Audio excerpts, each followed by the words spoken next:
Welcome back to the Confidence Formula. We are in module number 4 today, talking about all the footwork stuff from the sneakers up.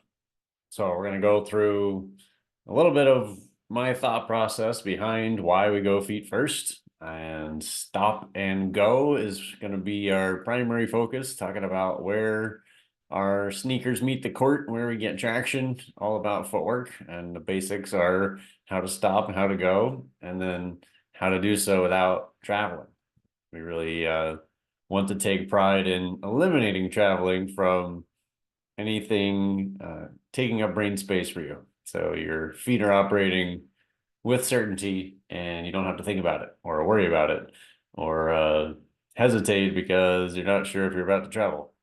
All the pieces that stack up from not being sure of footwork, we're going to work on slowly eliminating them one at a time.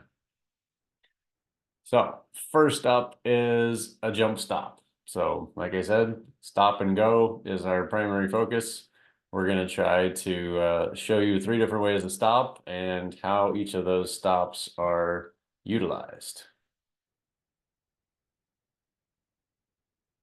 Pretty straightforward, probably something you're familiar with. We're going to work on primarily your hips and heels down, trying to get into a power position and able to control your body and stop.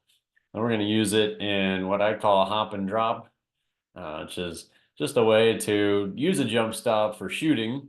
There's another slightly different version of this that's more similar to a step back, different rhythm. And then this is the hop to turn, which is same concept, jumping off of 1 onto 2, just trying to set our feet as quickly as possible by dropping hips and hands and heels all down into the floor and jumping out of it at the same time. So we're going to get into that from a variety of different angles.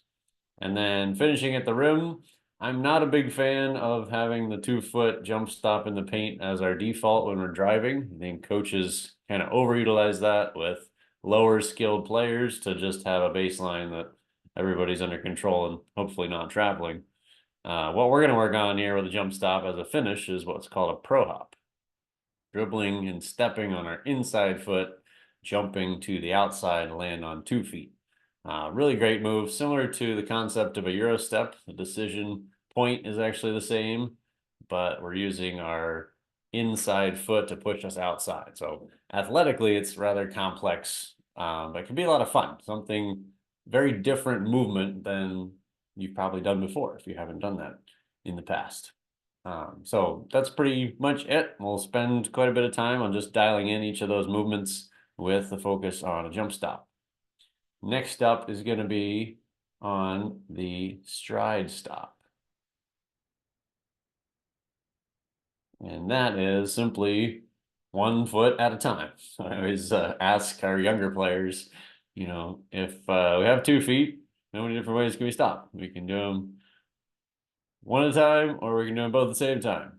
That's pretty much it. So stride stop is simply going 1 and then 2. It's often called a 1-2 stop. Stride stop's faster to say, less syllables, so that's why I like to use it. So we're going to practice it both ways with our left foot first and our right foot first. If you're a right-handed shooter, then our left-right is going to be our most common footwork we use to catch a pass as a spot-up shooter. And we're going to work on taking that footwork so we always look like a shooter and connecting it to a drive. Pull up going right hand, we want to dribble with our right foot. Right hand pull up, we're dribbling with right hand and right foot together. Left hand pull up, we call a popcorn dribble. We're dribbling early with our left hand and getting a right-left stride stop into our shot. Simple, but takes some work to dial that in and get it refined. So we'll spend some time on that. And lastly is our hockey stop. This is a term that came from a mentor of mine named Noah LaRoche. A lot of concepts that I adopted years ago from him. And it's really just related to either skiing, French fry stop, or if you have ever ice skated, turning sideways on a slippery surface to stop both feet. So we're going to primarily use it as a ball handling move. You can see here, what we call a retreat dribble. So the hockey stop is simply turning sideways to protect the ball. Retreat dribble gets us space, and then we are able to reattack the basket. We use 3 words of away, across, attack, trying to get feet and ball in sync here. Away, across, attack. So we get 3 steps and 3 dribbles. If we can really get that in sync, then we can make this a very effective, very efficient move. And the defense has a hard time keeping up with us.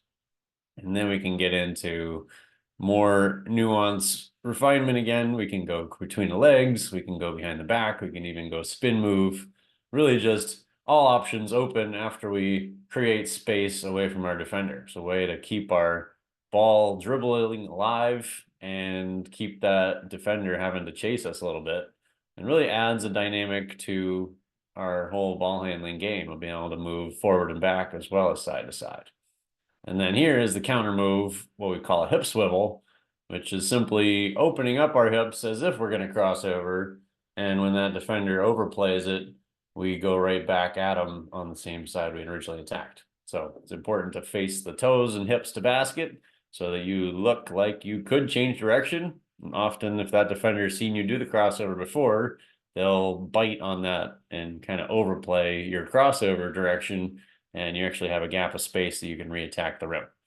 Lots of fun stuff that you can do with this. We're going to play a bunch of different one-on-one scenarios, kind of using this as a tool to create space and change speed and start building on this as one of our foundational pieces as we get into more ball handling, change of direction, change of speed action the next couple weeks.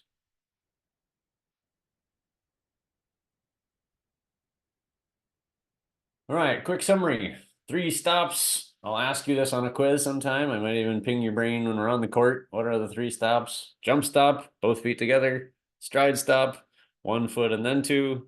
And hockey stop is the 3rd one. Just means we're turning sideways, usually to protect the ball. And we also have some finishes that we're going to get by using the same footwork. Basically, turning sideways to protect the ball from the defense and having a way to pivot out of that to come up around the rim. Lunge and not leap, we're going to talk about from our stride stop. We showed briefly here on the video when we were driving, using that lunge to our strong hand before we dribble forwards. A great way to cover a lot of distance with one dribble, and again, trying to do that without traveling. And then fun with finishes. I mentioned the pro hop. We're going to work on our Euro step, our inside and outside hand as we progress through the next couple weeks into the finisher in week 6. And we're going to work on how to finish out of each of these specific types of stops so that whatever happens in the paint when you get to the basket, you're going to be able to come up with some options to score by having really good footwork. And that's it for Module 4. I'll see you on the court soon.